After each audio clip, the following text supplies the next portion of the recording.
Hey everybody, welcome back. In this video, I'll be showing you how can you sort app in alphabetical order in Samsung device. To sort the app in alphabetical order in Samsung device, you need to follow the steps. So basically, what you have to do is here. First of all, open your device and go to the app drawer section. So here, then you wanna click on the three dot icon from the top right corner of your screen. As you go to the three dot icon, you could see a pop-up window appear. So from the list, you want to go ahead and click on Display Layout.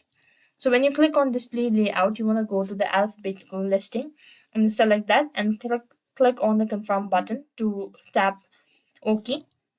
After which you'll be able to see the alphabetical order, or you've successfully sort apps alphabetical order in Samsung device. That's all. I hope the video was helpful. Make sure to like, share, and subscribe. Thank you for watching. See you in the next video.